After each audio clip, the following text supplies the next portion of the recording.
आज जनता दरबार में बिहार के मुख्यमंत्री नीतीश कुमार जनता के समस्याओं से रूबरू होने की जनता की समस्याओं को गंभीरता से सुना और उसका निदान करने की कोशिश की। इसके लिए श्री कुमार ने संबंधित विभाग के आला अधिकारियों से बात की, पर असहज होते हुए तब दिखे जब संबंधित अधिकारी ने फोन नहीं उठाया। बहरहाल बहुत सारे आम आवाम के चेहरे पर संतोष का भाव देखा गया।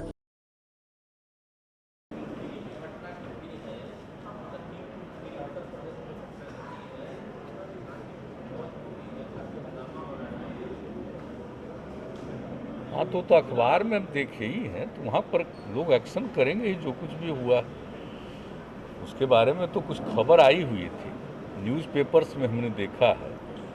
तो यूपी की बात है, तो वहाँ पर जो कुछ भी हुआ होगा तो लोगों को निश्चित रूप से उचित कदम उठाना चाहिए, कार्रवाई करनी चाहिए। जो भी घटना घटी हम तो देखे हैं, अब फ्रंट लाइन पर ही था समाचार पत्रों में। लेकिन यहाँ का कोई बात हो तो बताइए।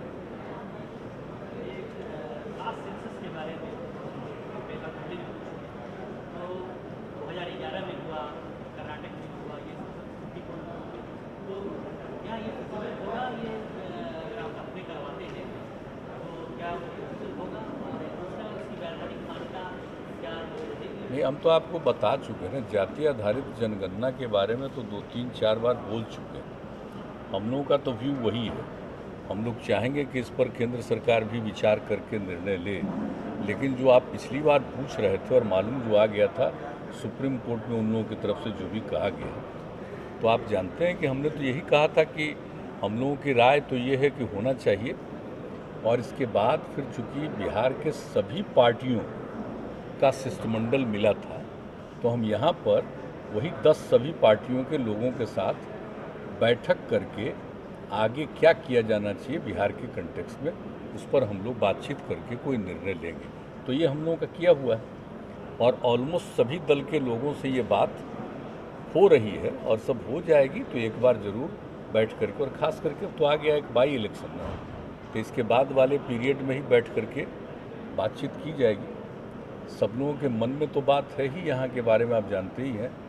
लेकिन आगे क्या करना चाहिए, जो कुछ भी अब वहाँ से नहीं किया जा रहा है, तो यहाँ के संदर्भ में जो कुछ भी करना है उसके बारे में हम लोग ज़रूर बैठ करके चर्चा करेंगे और मिल करके सर्वसम्मति से कोई निर्णय लेंगे। तो उसके लिए तो हम लोगों के मन में ये बात है।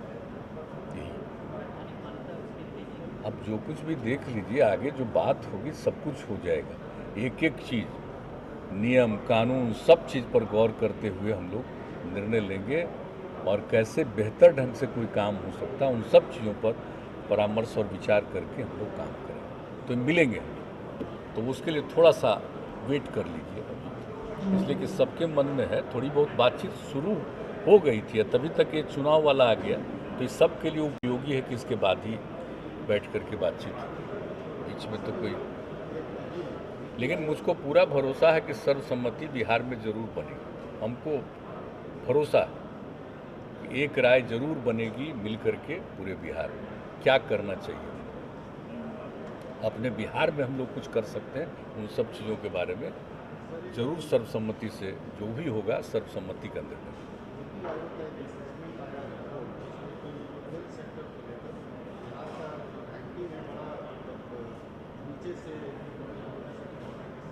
वो सब जा रहा है नीति आयोग को। एक बात आप जान लीजिए, पहले भी आया है तो नीति आयोग को भेजा गया, आगे भी आ गया हेल्थ के मामले में। नीति आयोग किस विषय पर काम कर रहा है, आप जरा इसके बारे में गौर करिए। सारे देश को अगर आप एक ही मान करके चल रहे हैं, एक ही प्रकार मान करके चल रहे हैं, तो ये तो विचित्र बात है ना। हम तो ये कहना चाहते हैं कि जरा सा बताइए कि बिहार की क्या स्थिति है। बिहार आबादी के दृष्टिकोण से देश में तीसरे नंबर पर है, यूपी और महाराष्ट्र के बाद बिहार, और क्षेत्रफल के हिसाब से 12वें नंबर पर है। और 1 स्क्वायर किलोमीटर पर जो आबादी है बिहार में, वो देश में कहीं नहीं है, शायद ही दुनिया के किसी जगह पर है। ऐसी परिस्थिति में बिहार है, और जब से बिहार के लोगों ने हम लोगों को काम करने का मौका दिया है, एक एक विषय पर काम करके हम लोगों ने किया। आप जरा बताइए, हेल्थ के मामले में पहले क्या स्थिति थी, सबको पता है ना। इसके बारे में तो पूरी बात हुई 2006 में फरवरी तक ही हम लोगों ने सर्वेक्षण करा लिया और सर्वेक्षण कराने के बाद ये पता चला। और उसके पहले भी हम लोग घूमते थे तो गांव के लोग बोलते थे, अपनी तकलीफ बताते थे।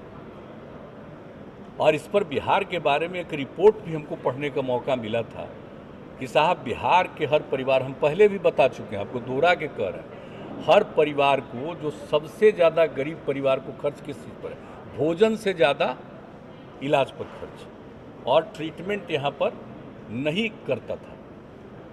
और जो भी आप जानते ही हैं कि जो यहाँ पर के हॉस्पिटल्स थे वहाँ पर कितने कम लोग जाते थे।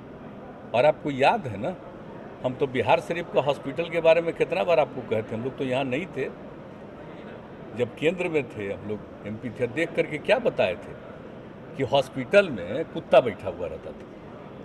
और एक जर्नलिस्ट को साथ कुछ बात हुई थी, हम उस आदमी को देखने के लिए वहाँ पर चले गए थे। हाँ।